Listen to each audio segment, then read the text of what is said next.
அன்பார்ந்த தோழர்களே, என் உயிரின் உயிரான விடுதலை சிறுத்தைகளே, அனைவருக்கும் வணக்கம். இன்று மாலை 4 மணி அளவில் சைதாப்பேட்டையில் பனகல் மாளிகை அருகே விடுதலை சிறுத்தைகளின் கண்டன ஆர்ப்பாட்டம் நடைபெறுகிறது. அண்மையில் நடைபெற்ற கிறிஸ்துமஸ் பண்டிகையை ஒட்டி தமிழ்நாடு மற்றும் இதர மாநிலங்களில் கிறிஸ்தவர்களுக்கு எதிரான அவதூறு பிரச்சாரங்களும் வன்முறைகளும் நடந்தேறின. நூற்றுக்கணக்கான இடங்களில் கிறிஸ்தவர்கள் தாக்கப்பட்டார்கள். தேவாலயங்கள் குறிவைத்து தாக்கப்பட்டுள்ளன. எனவே அதனை கண்டித்து சிறுபான்மையினரின் பாதுகாப்பை உறுதிப்படுத்த வலியுறுத்தி நாம் நடத்துகிற இந்த ஆர்ப்பாட்டத்தில் இயக்கத் தோழர்கள் பெருவாரியாக பங்கேற்க வேண்டும் என்று அழைப்பு விடுக்கிறேன். சென்னை ஒட்டியுள்ள அண்டை மாவட்டங்களில் இருந்து தோழர்கள் பெருவாரியாக பங்கேற்க வேண்டும் என்று அன்போடு அழைக்கிறேன். அண்மையில் வெளியிட்ட புதிய மாவட்ட செயலாளர்கள் பட்டியல், இதர நிர்வாகிகளின் பட்டியல் பெரும் வரவேற்பை பெற்றிருக்கிற தகவலை அறிந்து நான் பெரிதும் மகிழ்ச்சி அடைகிறேன். ஒரு சிலர் தம்முடைய எதிர்பார்ப்பு நிறைவேறாத நிலையில் வருத்தத்தில் இருப்பதையும் அறிவேன். அதற்கு பல்வேறு உள்நோக்கங்களை கற்பிக்கிற வகையிலும் சிலர் வெளிப்படையாக பேசுகின்றனர் என்பதையும் அறிய வந்துள்ளேன். தோழர்கள்,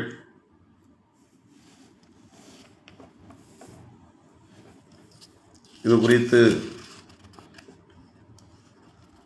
ஒரு சில தோழர்கள் சமூக வலைத்தளங்களில் பதிவு செய்வது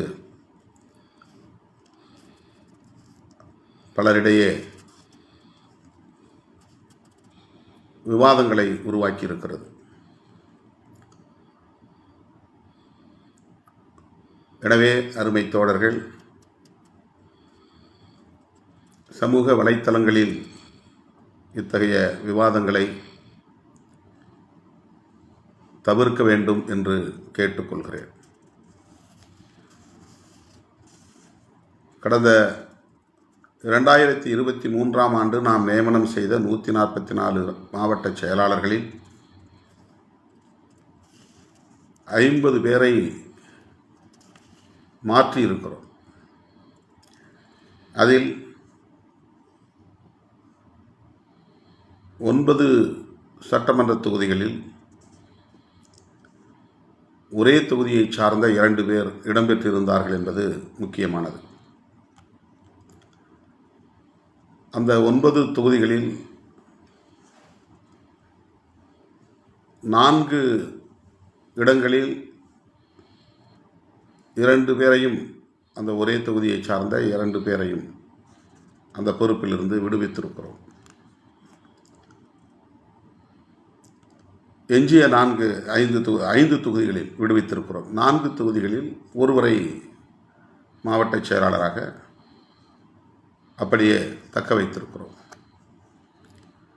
பூந்தமல்லி, செய்யூர், கடலூர், திண்டிவனம், விருத்தாசலம், கும்பகோணம், கடையநல்லூர், கோவை தெற்கு, ராசிபுரம், இந்த 9 தொகுதிகள். பூந்தமல்லியில் அருள் கௌதமும் தளபதி சுந்தரும் அதே தொகுதியை சார்ந்தவர்கள். அதில் தளபதி சுந்தரை மண்டல செயலாளராக அறிவித்திருக்கிறோம். அருண் கௌதமை அப்படியே தக்க வைத்திருக்கிறோம். விருத்தாசலத்தில் திராவிடமணி, நீதிவள்ளல் 2 பேரும் விருத்தாசலம் தொகுதியை சார்ந்தவர்கள். அதில் திராவிடமணியை 6 மாத காலத்திற்கு தொடருவார் என்று அறிவித்திருக்கிறோம். நீதிவள்ளலை அதிலிருந்து விடுவித்திருக்கிறோம்.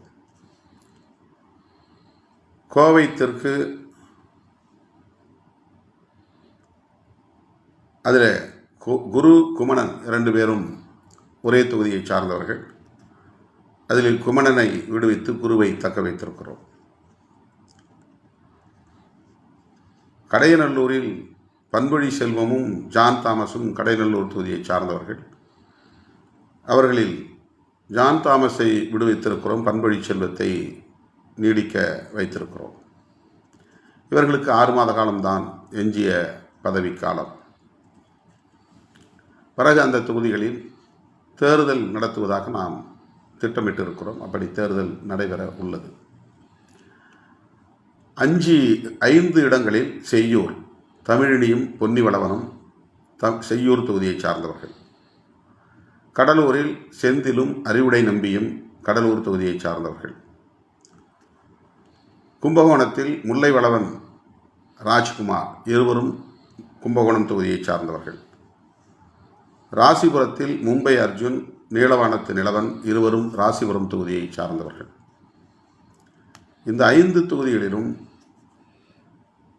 2 பேரையும் அந்த பொறுப்பிலிருந்து விடுவித்து புதிய நபர்களுக்கான வாய்ப்பை தந்திருக்கிறோம். மற்ற 4 தொகுதிகளில் ஒருவரை எடுத்து ஒருவரை தக்க வைத்திருக்கிறோம்.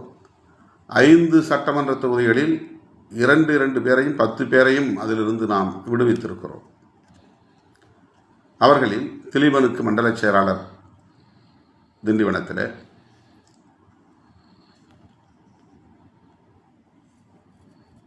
மற்றபடி யாருக்கும் இதில் வேறு பொறுப்பு அறிவிக்கவில்லை. முல்லைவளவன் ராஜ்குமார், அர்ஜுன் நீலவானத்து நிலவன், செந்தில் அறிவுடை நம்பி,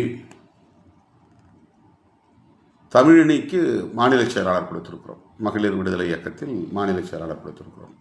ஆக இந்த இரட்டை பொறுப்பாளர்கள் இடம் வகிக்கக்கூடிய சட்டமன்ற தொகுதிகளில் செய்யூரில் தமிழினிக்கு ஒரு மாற்று பொறுப்பு, திண்டிவனத்தில் திலீபனுக்கு ஒரு மாற்று பொறுப்பு. மற்றபடி செந்தில் அறிவுடை நம்பி 2 பேருக்கும் எந்த பொறுப்பும் இன்னும் அறிவிக்கப்படவில்லை. முல்லைவளவன் ராஜ்குமார் இருவருக்கும் எந்த பொறுப்பும் இன்னும் அறிவிக்கப்படவில்லை. ராசிபுரம் மும்பை அர்ஜுன் நீலவானத்து நிலவன் ஆகிய இருவருக்கும் எந்த பொறுப்பும் இன்னும் அறிவிக்கப்படவில்லை. இவர்கள் நீக்கப்பட்டதற்கு எந்த குற்றச்சாட்டுகளும் காரணமில்லை. இது ஒழுங்கு நடவடிக்கையும் இல்லை. முதலில் இதை புரிந்து கொள்ள வேண்டும். இது ஒரு ரீஅலைன்மெண்ட் என்று நாம் ஆங்கிலத்திலே சொல்லுகிறோம். ஒரு மறுசீரமைப்பு, ரீஆர்கனைசேஷன். இவர்கள் ஏற்கனவே 2.5 ஆண்டுகள் பதவியில் இருந்திருக்கிறார்கள். 3 ஆண்டுகள் இருக்க வேண்டும் என்பதை இன்னும் 6 மாத காலம்தான் எஞ்சி இருக்கிறது. என்றாலும் கூட அந்த இடத்திலே வேறு ஒருவருக்கு அல்லது இளைஞர்களுக்கு வாய்ப்பு தர வேண்டும். நீண்ட காலமாக அந்த இடங்களில் தொடர்ந்து தமக்கு மாவட்டம் வேண்டும் என்று வலியுறுத்தக்கூடியவர்களுக்கு வாய்ப்பு தர வேண்டும் என்கிற கோணத்தில் சில நடவடிக்கைகளை நாம் மேற்கொண்டிருக்கிறோம். ஆகவே இதை ஒழுங்கு நடவடிக்கையாக யாரும் கருத வேண்டியதில்லை. ஏதோ குற்றச்சாட்டின் அடிப்படையில் மேற்கொள்ளப்பட்ட நடவடிக்கையாகவும் கருத வேண்டியதில்லை. ஏதோ காரணத்தால் எடுத்துவிட்டார் என்று அதற்கு உள்நோக்கம் கற்பிக்க வேண்டிய அவசியம் இல்லை. யாரோ இன்ஃப்ளூயன்ஸ் செய்து சொல்லித்தான் அதை செய்துவிட்டார் என்று நீங்கள் கற்பனையாக ஒரு முடிவுக்கு வர வேண்டாம் என்று நான் தோழமையோடு கேட்டுக்கொள்கிறேன். அந்த 144 பேரில் இவர்கள் தவிர மேலும் 40 பேரை நாம் நீக்கியிருக்கிறோம், நடவடிக்கை எடுத்திருக்கிறோம். இதற்கெல்லாம் நாம் காரணம் கற்பித்துக் கொண்டிருக்க முடியாது.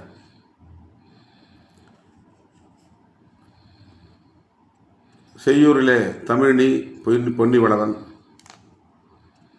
இவர்களை நீக்கியதற்கு இவர்களே ஒரு காரணத்தை கற்பித்து அதற்கு உள்நோக்கம் கற்பித்து செய்திகளை பரப்பினால், செந்தில் அறிவுடை நம்பி நீக்கப்பட்டதற்கு என்ன காரணத்தை சொல்ல முடியும்? அவர்கள் அங்கே ஒரு யூகத்தை செய்தியாக பரப்புகிறார்கள். உங்களை அந்த இடத்தில் ஏற்கனவே 2.5 ஆண்டுகளுக்கு முன்பு நான் நியமிக்கிற போது எந்த செல்வாக்கின் அடிப்படையில் அல்லது எந்த சிபாரிசின் அடிப்படையில் அல்லது யாருடைய தூண்டுதலின் அடிப்படையில் நான் நியமித்தேன். அன்றைக்கும் நான் உங்களுக்கு அந்த வாய்ப்பை தர வேண்டும் என்று மனப்பூர்வமாக முடிவெடுத்து தான் அதை செய்தோம். அதை இன்றைக்கு நினைத்து பார்க்க வேண்டும். அந்த வாய்ப்பை நமக்கு வழங்கியவர் நம்முடைய கட்சி தலைவர், நம்முடைய அண்ணன். 2.5 ஆண்டுகள் இந்த பணியை ஆற்றுவதற்கான நமக்கு வாய்ப்பை தந்தவர், அந்த வாய்ப்பை நமக்கு தந்தவர் என்று அதை எண்ணி பார்க்க வேண்டும். அவ்வாறு இல்லாமல் அதற்கு உள்நோக்கம் கற்பிப்பது கட்சியின் கட்டுக்கோப்பை சீர்குலைப்பதாக அமையும் என்பதை தோழர்கள் தயவு கூர்ந்து சிந்தித்து பார்க்க வேண்டும் என்று கேட்டுக்கொள்கிறேன். இந்த பொறுப்புகளுக்காக தொடர்ந்து 3 முறை 4 முறை என்று கடுமையாக போட்டியில் இருந்தவர்கள்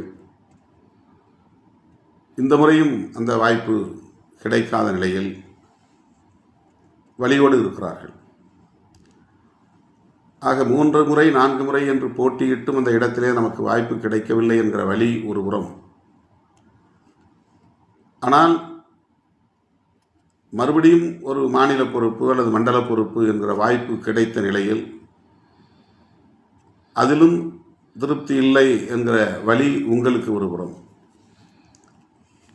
வாய்ப்பே கிடைக்காதவர்களின் வலி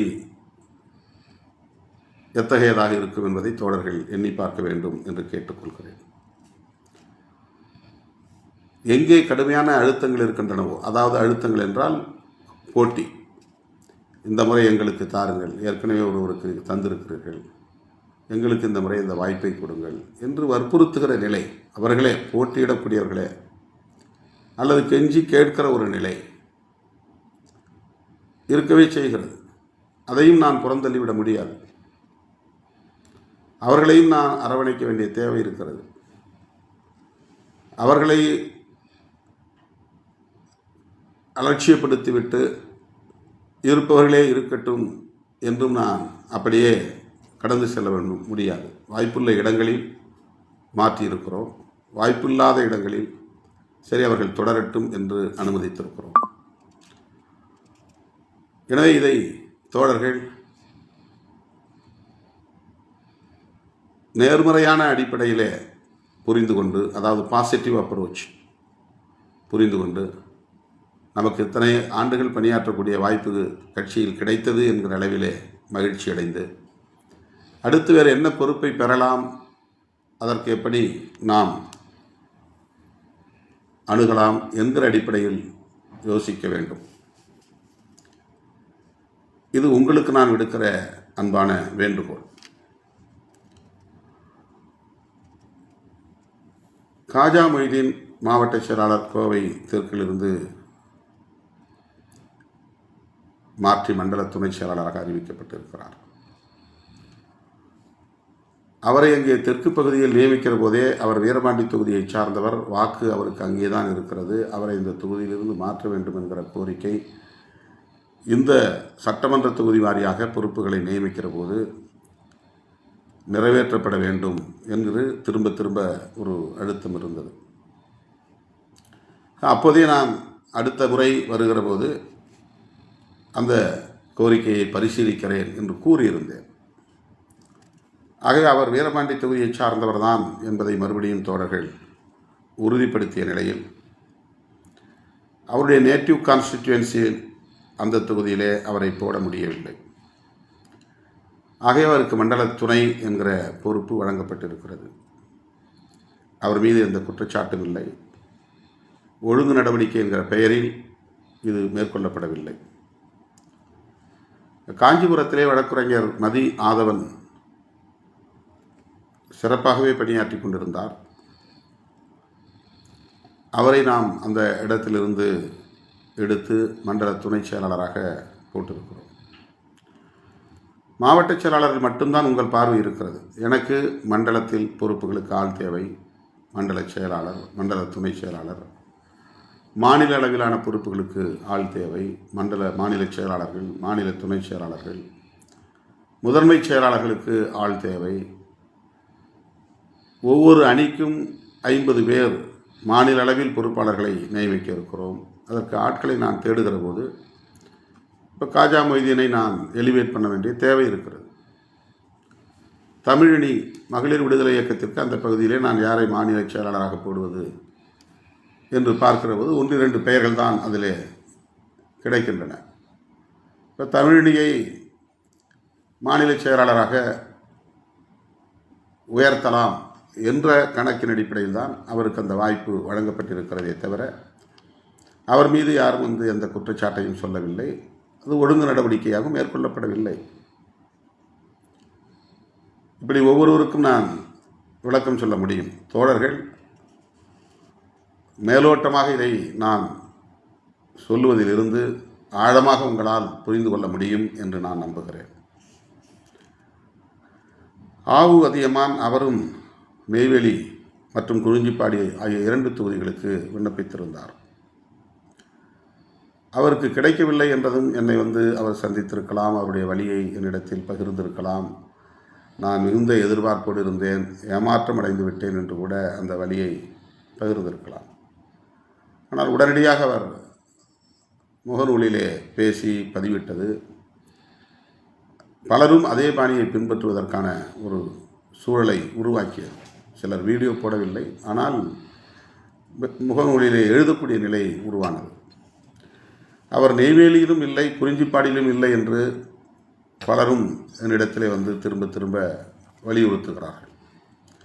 அவருடைய சொந்த தொகுதி விருத்தாசலம். அவர் ஊராட்சி மன்ற தலைவராக, அவரோ அவரது துணைவியாரோ ஊராட்சி மன்ற தலைவராக இருப்பது விருத்தாசலம் தொகுதிக்குள்ளே தான். ஆகவே அவரை இங்கே போட்டால் இந்த தொகுதியை சார்ந்த எங்களுக்கு வாய்ப்பு இல்லையா? நீங்கள் அந்தந்த தொகுதியை சார்ந்தவருக்கு மாவட்ட செயலாளர் அறிவிக்கப்படும் என்று உறுதியளித்த நிலையில் எங்களுக்கு இந்த குறிப்பிட்ட தொகுதியை சார்ந்த எங்களுக்கு ஏன் வழங்கக்கூடாது என்ற கேள்வியும் ஒரு புறம் எழுகிறது. அந்த கேள்வியை நான் அலட்சியப்படுத்திவிட முடியாது. ஏனென்றால் நானே வரையறை செய்த ஒரு நிலைப்பாடு அது. ஆகிய அவர் நெய்வேலியை சார்ந்தவராக இருந்திருந்தால் நெய்வேலியை கட்டாயமாக செய்திருப்போம். குறிஞ்சிப்பாடியை சார்ந்தவராக இருந்திருந்தால் குறிஞ்சிப்பாடியில் நாம் கன்சிடர் செய்திருக்கலாம், பரிசீலித்திருக்கலாம். இரண்டிலும் இல்லை. ஆகவே மாநில அளவில் அவருக்கு மண்டல அளவிலோ மாநில அளவிலோ ஒரு வாய்ப்பை தரலாம் என்று நாம் கருதியிருந்தோம். ஆனால் அவர் அண்ணன் தொண்டராகவே தம்பியாகவே நான் நீடிக்கிறேன் என்று சொன்னது. நேரிலே சொல்லியிருந்தால் நான் அவரை தட்டி கொடுத்திருப்பேன், ஆற்றுப்படுத்தியிருப்பேன், அவருக்கு வேறு வாய்ப்பை ஏற்படுத்தி தர முயற்சித்திருப்பேன். அவர் முகநூலிலே அப்படி பதிவிட்ட உடனேயே அடுத்து நெல்லிக்குப்பம் முருகவேல் ஒரு எதிர்மறையான கருத்தை முகநூலில் பதிவு செய்கிறார். அவரை தொடர்ந்து பலரும் பதிவு செய்கிறார்கள். இது தலைமைக்கு எதிரான கருத்து என்பதை விட கட்சியின் தலைமைத்துவத்தை பலவீனப்படுத்துகிற ஒரு கருத்து. இந்த அணுகுமுறை எனக்கு அதிர்ச்சி அளித்தது. ஆலப்பாக்கம் ஜெயக்குமாரும் அதே போல அவர் என்னென்ன யூகம் செய்தாரோ அந்த யூகத்தை எல்லாம் முகநூலிலே பதிவு செய்யக்கூடிய நிலை.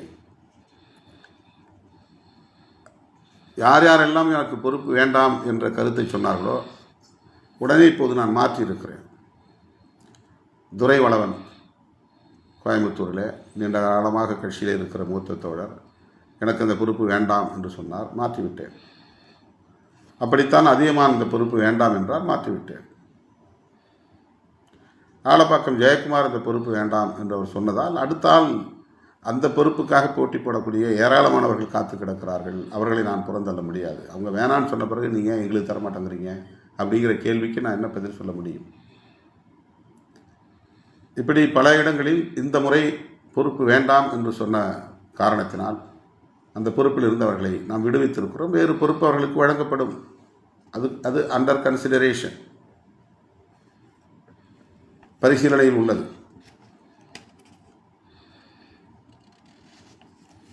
அதைப்போல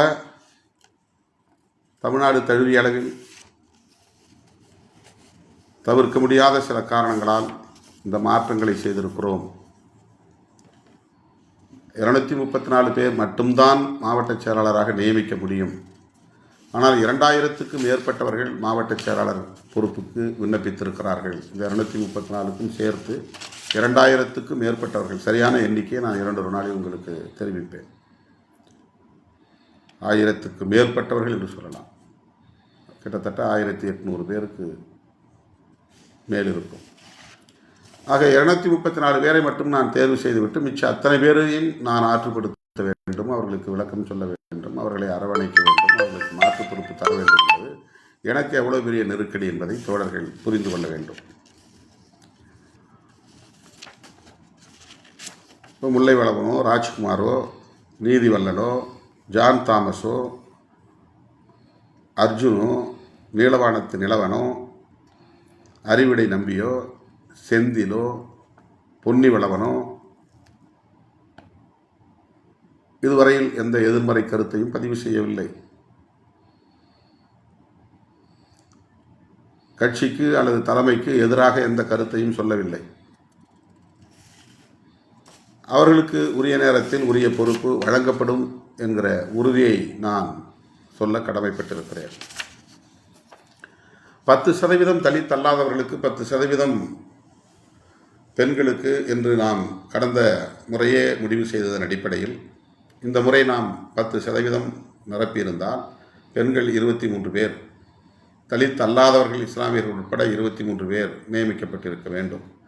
ஆனால் தலித் அல்லாதவர்களை நான் எண்ணி பார்த்தபோது எல்லாவற்றையும் முடிவு செய்து கடைசியாக தொகுத்து பார்த்து இத்தனை சதவீதம் அதில் இருக்கிறதா என்று நான் கணக்கு பண்ணி பார்க்கிற போது 5 பேர் தான் தலித் அல்லாதவர்கள், 7 பேர் 8 பேர் முஸ்லீம்கள். இந்த முஸ்லீம் அல்லாத நான் தலித் சேர்த்து 12 பேர் என்னதான் 13 பேர் தான் வந்தாங்க. மொத்தத்தில் 23 பேர் போடணும். இப்போ இன்னும் யாரையாவது 2 பேரை போடலாம் அப்படின்னு நான் வந்து தேடி பார்க்கிற போது கடலூரில் 2 பேரை நான் துணிந்து முடிவு செய்தேன். அதிலே ஒருவர் நெய்வேலிக்கு துறை மருதமுத்து, வேறு ஒருவரை இங்கே போடுவதாக முதல்ல சூஸ் பண்ணி வச்சுருந்தோம். ஒரு சட்டமன்ற தொகுதிக்கு 8 பேர் 10 பேர் அல்லது 15 பேர் விண்ணப்பிச்சிருந்தாங்கன்னா அதில் மொத்தமாக படித்து பார்த்துட்டு அதில் 3 பேரை முதல்ல சூஸ் பண்ணுறோம். யார் ரொம்ப டைட் காம்படிட்டராக இருக்காங்க, யார் ஓரளவுக்கு வேலையாக டைனமிக்காக வேலையை செய்வாங்க, அதை தீவிரமான போட்டி போடக்கூடியவங்களை நம்ம பிறந்திட முடியாது. கட்டாயமாக வேணும் அப்படின்னு போட்டி போடக்கூடியவங்கள ஃபஸ்ட்டு நம்ம வந்து ஒரு ப்ரையாரிட்டி பார்க்குறோம். அப்போ அவங்க எத்தனை வருஷமாக கட்சியில் இருந்துக்கிறாங்க, எவ்வளவு போராட்டங்களில் பங்கேற்றிருக்கிறாங்க, எல்லா நிகழ்ச்சிகளையும் இவங்க வந்து பங்கேற்றிருக்கிறாங்களா இல்லையா அப்படிங்கிறதெல்லாம் நம்ம வந்து ரீகால் பண்ணி பார்க்குறோம். அவங்க கட்சியில் சேர்ந்த ஆண்டு எப்போ, அவங்களுடைய வயது என்ன, அவங்க இப்போ சிட்டிங் பொசிஷன் என்ன, ஏற்கனவே என்ன பொறுப்பில் இருந்தாங்க. திடீர்னு ஒரு முகாம் அமைப்பாளரை, முகாம் செயலாளரை எந்த பொறுப்பிலுமே இல்லாத ஒருத்தரை மாவட்ட செயலாளர் போட்ட முடியாது. நேரடியாக பேரன் பாடியில் ஏதாவது ஒரு வேலையில் ஒரு பொறுப்பில் இருந்திருக்கணும், அல்லது துணைநிலை அமைப்பில் ஒரு மாவட்ட நிர்வாக அளவில் இருந்திருக்கணும். கட்சியில் ஒரு ஒன்றிய செயலாளர், நகர செயலாளர் அளவில் 15 வருஷம் 20 வருஷம் கூட இருந்தவங்க இருக்கிறாங்க. இந்த மாதிரி குறைந்தபட்ச அனுபவம் கட்சிக்குள்ளே அவங்களுக்கு இருந்தால் அவங்கள கன்சிடர் பண்ணணும் அப்படிங்கிற அடிப்படையில் தான் 3 பேரை தேர்வு பண்ணி அந்த 3 பேரில் கடைசியாக ஒருவரை நாம் முடிவு செய்கிறோம். இப்போ நான் நெய்வேலியில் வேறு ஒரு பேரை சூஸ் பண்ணி வச்சுருந்தோம். 3 பேரை தேர்வு பண்ணி அதில் வேறு ஒரு பேரை தேர்வு பண்ணி அறிவிக்க போகிற நேரத்தில் நான் டோட்டலாக கணக்கு பண்ணி பார்க்குறேன். கணக்கு பண்ணி பார்க்கும்போது வெறும் 5 பேர் தான் நான் தலித் வராங்க. அதில் 8 பேர் வந்து முஸ்லீம், 8 5 13 பேர், 23 பேர் வேணும். இன்னும் 10 பேர் எங்கே தேடுறது? அப்படியே தேடி பார்க்கும்போது நமக்கு கடலூரில் இந்த 2 பேர் கண்ணுக்கு படுறாங்க. ஒருத்தர் துறை மருதமுத்து, இன்னொருவர் பூவாலை தமிழ்வளவன், பூவாலை ஸ்ரீதர் என்கிற தமிழ்வளவன். இப்போ கடலூர் மாவட்டத்தில் நம்ம வந்து சாதிக்க முடியும். அந்த அளவுக்கு நம்ம வந்து இப்போ வன்னியர் சமூகத்தோட விடுதலை சிறுத்தைகள் கட்சி இணக்கமான ஒரு உறவை பேணி வருகிறது. இந்த 2 பேரும் கிட்டத்தட்ட 20-25 ஆண்டுகளாக கட்சியிலே இருப்பவர்கள். சிதம்பரம் தொகுதியில் பெரிய அளவில் வன்முறை வெறியாட்டம் நடந்தபோது அவர்கள் சிறுத்தைகளாய் இருந்துதான் களத்தில் பணியாற்றினார்கள், சாதியாய் இருந்து ஒதுங்கி நிற்கவில்லை. துறை மருதமுத்து கட்சியை பயன்படுத்தி, கட்சி பெயரை பயன்படுத்தி, தலைமை பெயரை பயன்படுத்தி எந்த தப்பும் செய்தவர் இல்லை. பல்வேறு வழக்குகளை சுமந்தவர். அவருக்கு மீண்டும் ஒரு வாய்ப்பு தருவதிலே என்ன குறை? ஆகவே அவருக்கு தருவோம் என்று தான் தந்தோம். ஆவு அதிகமானுக்கு இல்லை என்று விட்டு அவரை விட தகுதி குறைந்த யாருக்கும் நான் தந்து விடவில்லை. துறை மருதமுத்துக்கு தந்ததில் அவருக்கே உடன்பாடு இருக்கும். கட்டாயமாக அவர் இதை சரியான தேர்வு என்று தான் அவருடைய மனசாட்சி சொல்லியிருக்கும். அது வேறு. பூவாலை ஸ்ரீதர் ரொம்ப பொலைட், ரொம்ப சாஃப்ட், கட்சிக்கு விசுவாசமாக இருக்கக்கூடியவர். நம்முடைய தோழர்கள் யாரும் அவர் மேலே இதுவரையிலும் எந்த குற்றச்சாட்டும் சொன்னதில்லை. எவ்வளவு நெருக்கடியில் நம்மோடு தான் கட்சி பக்கம்தான் நின்று போராடி இருக்கிறார். எந்த அளவு ஒரு ஆக்டிவாக வேலை செஞ்சார் அப்படிங்கிறதுலாம் ஒரு புறம். ஆனால் அவர் 25 ஆண்டுகளுக்கு மேலாக இந்த கட்சியிலே ரொம்ப லாயலாக இருக்கிறார் என்கிற அந்த ஒரு தகுதி. அப்போ இந்த இவர் 2 பேரும் சேர்த்து மொத்தத்தில் 15. அந்த 15ல் 8 பேர் முஸ்லீம், 7 பேர் தலித் அல்லாதவர்கள். இப்போ இப்படி தான் நான் கணக்கு பார்க்குறேன். உங்களுக்கு வேறு வேறு கற்பனைகள் போகுது. எனக்கு அப்படி இல்லை. நான் ஓவராலாக பார்க்குறேன். 234 பேரில் மொத்தம் 5 பேர் தான் தலித் அல்லாதவர்கள், முஸ்லீம் அல்லாதவர்களாக இருக்கிறாங்க. 8 பேர் முஸ்லீம்கள் இருக்கிறாங்க. அப்போ நம்ம 23 பேரை தேர்வு பண்ணணும். இருக்கிறாங்க, நிறைய பேர் இருக்கிறாங்க. அவங்க எல்லாத்தையும் நிறைய மாவட்ட துணை செயலாளர் போட்டுருவோம். ஏகப்பட்ட பேரை மாவட்ட துணை செயலாளர் போட்டுருவோம். பட் அவங்கள டக்குன்னு நான் மாவட்ட செயலாளராக எலிவேட் பண்ண முடியாது. அப்படிப்பட்ட நிலையில் நான் தேடி தேடி பார்த்து தான் அங்கங்கே ஃபிக்ஸ் பண்ணியிருக்கிறோம். கடலூரில் போட்டால் நீங்கள் அக்செப்ட் பண்ணிக்குவீங்கிற ஒரு நம்பிக்கை தான் எனக்கு. ஓரளவுக்கு அரசியல்படுத்தப்பட்ட ஒரு பக்குவப்பட்ட ஒரு மாவட்டம், விடுதலை சிறுத்தைகள் வலுவாக இருக்கிற ஒரு மாவட்டம், இங்கே வன்னியர்களோடு இணக்கமாக இருக்கிற அளவுக்கு பக்குவமடைந்து இருக்கிற பொறுப்பாளர்கள். எனவே தோழர்கள் அதை ஏற்றுக்கொள்ள வாய்ப்பு இருக்கிறது என்கிற நம்பிக்கையின் அடிப்படையில் தான் பூவாலை ஸ்ரீதர் என்கிற தம்பியையும் துரை மருதமுத்து என்கிற தம்பியையும் மாவட்ட செயலாளர்களாக நியமிக்கிற முடிவை நான் மேற்கொண்டேன். இப்போ அங்கே செல்வமணி இருக்கிறாரு, பெரு சரித்திரன் இருக்கிறாரு, பழைய பொறுப்பாளர் நீதிவளன் இருக்கிறாரு, மாவட்ட செயலாளருக்கு காம்படிஷன் ஆலம்பாடி ஸ்ரீதர் தடா கதிரவன் எனக்கு இந்த முறை நீங்கள் கொடுத்தே தீரணும் அப்படின்னு கேட்டார். முருகானந்தன் கேட்டார். நிறைய பேர், இப்போ 1-2 ஞாபகத்தில் சொல்கிறேன். இந்த மற்ற தோழர்கள் பேர் சொல்லுறேன், யாரும் தப்பாக எடுத்துக்க வேண்டாம். சிதம்பரத்தெல்லாம் காம்படிஷன் அதிகம்.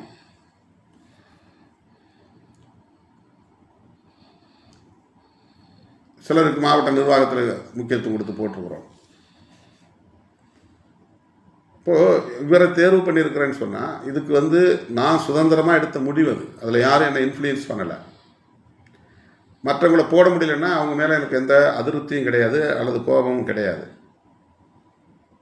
இதை தோழர்கள் தயவு கூர்ந்து புரிந்து கொள்ள வேண்டும். இப்போ திமுக அதிமுக எடுத்திங்கன்னா ஒரே நபர் இப்போ 30 வருஷம் 40 வருஷம் மாவட்ட செயலாளராக இருக்காங்க.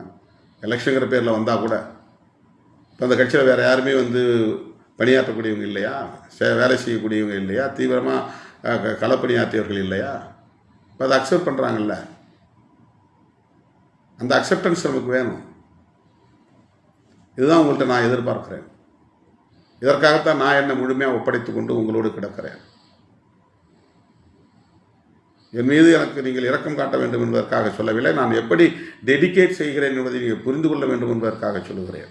தொடர்ந்து கண் விழித்ததால், தூக்கமின்மையால் கண் வறட்சி ஏற்பட்டு, இந்த கண்ணிலும் மாறி மாறி கண் கட்டி ஏற்பட்டு, அதனால் எவ்வளவு பாதிப்பு. கண்ணே திறக்கக்கூடாது, நீங்கள் தூங்கணும், மருந்து போடணும், ஐ ட்ராப்ஸ் போடணும், டாக்டர் எவ்வளவு சொல்லி அதை நான் பின்பற்றவே இல்லை. இப்போ கூட 2 கண்ணும் ட்ரையாக தான் இருக்குது. ஐ ட்ராப்ஸ் என் கையில் கிடையாது. நல்லா அமுங்கி போன கட்டி மறுபடியும் பெருசாகிடுச்சு. இப்போ ஆன்டிபயோட்டிக் இந்த 1 வருஷத்தில் பல முறை எடுத்துருக்கிறேன். இதை இல்லாமல் பல உடல் பிரச்சனைகள், தூக்கம் இல்லாததுனால. இதெல்லாம் கடந்து ஒவ்வொரு விண்ணப்பமாக புரட்டி புரட்டி புரட்டி புரட்டி பார்த்து அப்புறம் இந்த மாதிரி முடிவை நான் எடுக்கணும். இப்போ ஒரு ஏரியாவில் ஒரு மாவட்ட துணை போட்டால் இன்னொரு ஏரியாவில் ஒரு மாவட்ட துணையை போடணும். அதுக்காக தேடுறோம். அங்கே தேடினா யாரும் கிடைக்கல. இப்போ அப்படியே ஒரே மாவட்டத்துக்குள்ளேயே ஒரே ஒன்றியத்துக்குள்ளேயே சில பேரை சீனியராக இருக்கிறவங்கள, காம்படிட்டராக இருக்கக்கூடிய, அதாவது தீவிரமான போட்டியாளர்களாக இருக்கக்கூடியவங்களை அவங்கள தேர்வு பண்ணுறோம். எனவே இதில் யாரும் உள்நோக்கம் கற்பிக்க வேண்டிய தேவையில்லை. இந்த முடிவுகளை தோழர்கள் ஏற்றுக்கொண்டு ஒத்துழைக்க வேண்டும். கட்சியின் நலன், மக்களுடைய பாதுகாப்பு, இவற்றை கருத்தில் கொண்டு தோழர்கள் இயங்க வேண்டும் என்று நான் கேட்டுக்கொள்கிறேன். இதற்காக இயக்கத்தின் கட்டுப்பாட்டை சீர்குலைக்கக்கூடிய வகையில் தோழர்கள் எந்த தவறான முடிவுக்கும் போகக்கூடாது. மனதில் பட்டதையெல்லாம் சமூக வலைத்தளங்களில் பதிவு செய்யக்கூடாது. சனாதன சக்தியில் நம்முடைய இயக்கத்தின் கட்டுக்கோப்பை சீர்குலைப்பதற்கு ஊடுருவ பார்ப்பார்கள். இங்கே ஒரு இடைவெளியை ஏற்படுத்துவதற்கு, ஒரு கீறலை ஏற்படுத்துவதற்கு, பலவீனத்தை செய்வதற்கு முயற்சிப்பார்கள். அதற்கு யாரும் இடம் தர வேண்டாம். புரட்சியாளர் அம்பேத்கரை ஏற்றுக்கொண்ட தம்பிகள், எனது தலைமையை ஏற்று இத்தனை ஆண்டு காலம் இந்த களத்தில் நின்ற தம்பிகள், அரசியல் புரிதலோடு இவற்றை அணுக வேண்டும் என்று நான் கேட்டுக்கொள்கிறேன். அடுத்தடுத்து பொறுப்பாளர்கள் பட்டியல் விரைவில் அறிவிக்கப்படும். இப்போது அறிவித்ததில் சில மாற்றங்கள் செய்ய வேண்டியிருக்கிறது. 1-2 மாற்றங்கள். நாகையில் ஒரே நபருக்கு மண்டலத்திலும் நிர்வாகத்திலும் பெயர் இடம்பெற்றிருப்பதாக தகவல் வந்திருக்கிறது. அதுபோல் இன்னொரு இடத்திலும் அந்த தகவல் வந்திருக்கிறது. இந்த மாற்றங்கள் எல்லாம் செய்யப்படும் என்பதை தெரிவித்துக் கொள்கிறேன். இப்போது அறிவிக்கப்பட்ட மாவட்ட செயலாளர்களில் எந்த மாற்றமும் நிகழ்த்த முடியாது என்கிற ஒரு நெருக்கடி இருக்கிறது. அருமை தம்பிகள், இதை புரிந்து கொள்ள வேண்டும். எனக்கு நீங்கள் ஒத்துழைப்பு நல்க வேண்டும். இது என்னுடைய வேண்டுகோள். நன்றி, வணக்கம்.